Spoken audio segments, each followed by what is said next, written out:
प्रमाण मीमांसा जैन दर्शन में ज्ञान का स्वरूप निक्षेपवाद। मानव अपने विचारों को अभिव्यक्त करने के लिए भाषा का प्रयोग करता है।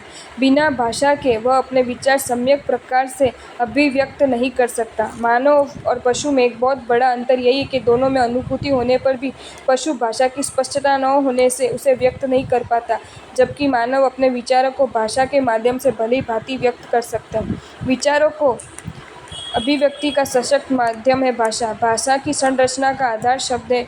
एक ही शब्द के अनेक अर्थ होते हैं। वक्ता द्वारा प्रयुक्त शब्द का नियत अर्थ क्या है, इसे ठीक रूप से समझ लेना जैन दर्शन की भाषा में निक्षेपवाद कहा जाता है। निक्षेप का लक्षण जैन दार्शनिकों ने इस प्रकार बताया कि शब्दों का अर्थों में और अर्थों के शब्दों में आरोप करना, न्याय करना, अर्थात जो किसी एक निश्चय या निर्णय में स्थापित करता है उसे निक्षेप कहते हैं। श्री जिनभद्रगणि श्रमण ने विशेषावश्यक भाष्य में बताया कि नि का अर्थ है नियत और निश्चित, शेप का अर्थ है न्यास करना। वक्ता शब्द द्वारा जिस भाव को प्रकट करना चाहता है उस भाव को उस शब्द में फिट करना अथवा स्थापना करना निक्षेप है। तत्वार्थ सूत्र में आचार्य उमास्वती ने कहा है, नाम स्थापना द्रव्य भाव तन्यास। जीवादि तत्वों का नाम स्थापना द्रव्य और भाव रूप से न्यास किया जाए वह निक्षेप होता है। अतः निक्षेप के मुख्य रूप से 4 प्रकार हैं: नाम निक्षेप, स्थापना निक्षेप, द्रव्य निक्षेप, भाव निक्षेप। नाम निक्षेप किसी पदार्थ या व्यक्ति का गुण आदि पर विचार किए बिना लोक व्यवहार चलाने के लिए स्वेच्छा से नाम रख देना नाम निक्षेप है। जैसे किसी का नाम महावीर रख देना पर उसमें महावीर जैसे गुण नहीं है, वह तो कायर और निर्बल है। ये नाम तो लोक व्यवहार में उसे जानने के लिए संकेतात्मक है। नाम निक्षेप में केवल व्यक्ति या पदार्थ की संज्ञा नाम उपेक्षित होती है। स्थापना निक्षेप जिस निक्षेप में मूल पदार्थ या व्यक्ति की प्रतिकृति, मूर्ति या चित्र में उस नाम की स्थापना कर देना स्थापना निक्षेप कहलाता है। स्थापना निक्षेप के 2 भेद हैं, तदाकर स्थापना और अतदाकर स्थापना। इन्हें सद्भाव स्थापना और असद्भाव स्थापना भी कहते हैं। तदाकर स्थापना किसी वस्तु की उसी के आकार वाली दूसरी वस्तु में स्थापना करना तदाकर स्थापना है।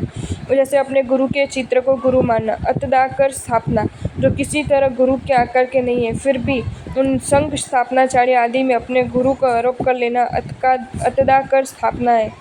द्रव्य निक्षेप अतीत और अनागत पर्याय को लक्ष्य में रखकर पदार्थ में वैसा व्यवहार करना द्रव्य निक्षेप है। जैसे पहले कभी राजा अथवा मंत्री रहे हुए व्यक्ति को वर्तमान में राजा या मंत्री कहना, ये अतीत पर्याय की दृष्टि से कहा जा सकता है। जो भविष्य में वैसा बनेगा उस भावी पर्याय की दृष्टि में रखकर वर्तमान में वैसा कहना। जैसे युवराज को राजा शब्द से संबोधित करना, ये द्रव्य निक्षेप है। भाव निक्षेप संपूर्ण गुण युक्त पदार्थ या व्यक्ति को उस रूप में मानना भाव निक्षेप कहलाता है। ये वर्तमान पर्याय का तथा गुण संपन्नता को महत्व देता है। अतीत और अनागत पर्याय को स्वीकार नहीं करना, जो पहले राजा का था या आगे राजा होगा वह इस भाव निक्षेप की दृष्टि में राजा नहीं कहा जा सकता। जो वर्तमान में सिंहासन रूढ़ होकर राज्य का संचालन कर रहा है वही भाव निक्षेप से राजा है। इस प्रकार निक्षेप पदार्थों को ज्ञान कराने का एक साधन है। पदार्थ के स्वरूप को सही रूप में समझने के लिए निक्षेप के सिद्धांत की उपयोगिता है।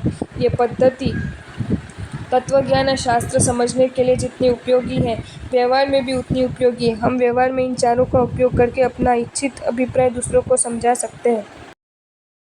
आपको ये वीडियो अच्छा लगा हो तो इसे लाइक करें और शेयर करें, और ऐसे ही नए नए वीडियोज़ देखने के लिए सब्सक्राइब करें हमारी channel Jain facts and stories को।